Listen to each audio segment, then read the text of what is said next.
जगत बनाया माँ तेरे ही सब बच्चे हैं।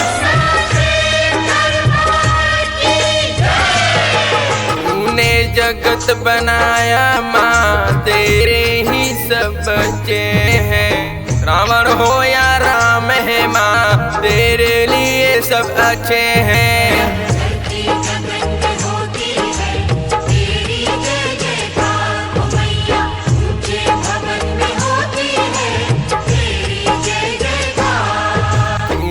जगत बनाया माँ तेरे ही सब बच्चे हैं। रावण हो या राम है माँ तेरे लिए सब अच्छे हैं।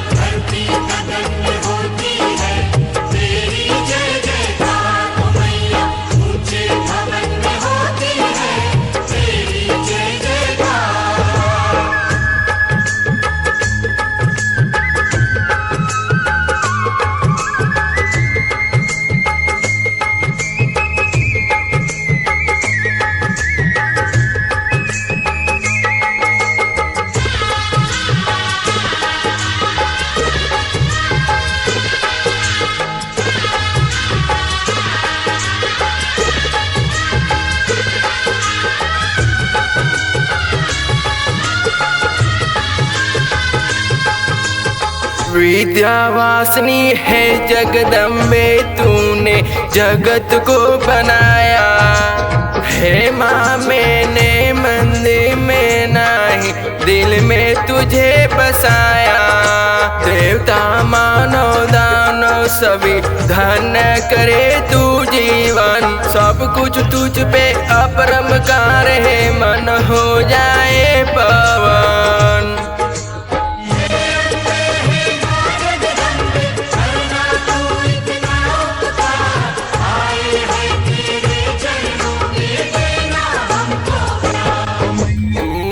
जगत बनाया माँ तेरे ही सब बच्चे हैं। रावण हो या राम है माँ तेरे लिए सब अच्छे हैं।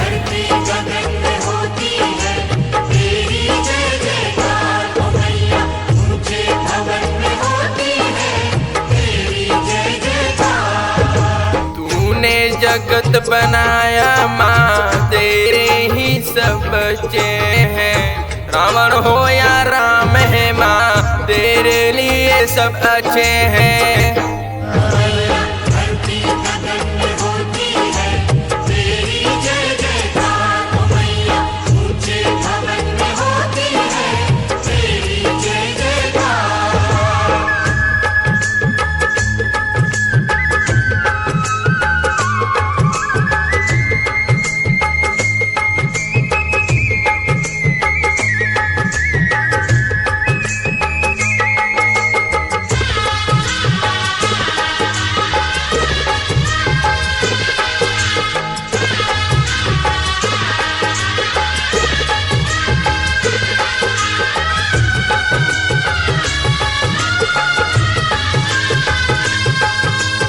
कोई नहीं माँ खाली जाता जो भी दर पे आए। नहीं जरूरी धन की माया श्रद्धा सुमन चढ़ाए। हे धर्मेंद्र दास तुम्हारा हाथ जोड़ के करे वंदन। सर को झुका कर हे जगदम्बे बाबा करे अभिनंदन।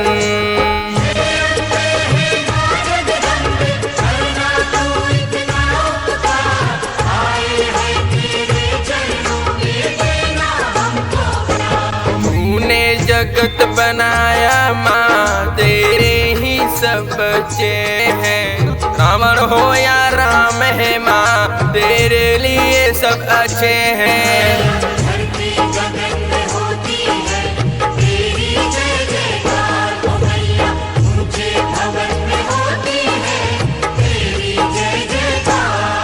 तूने जगत बनाया माँ तेरे ही सब बच्चे हैं।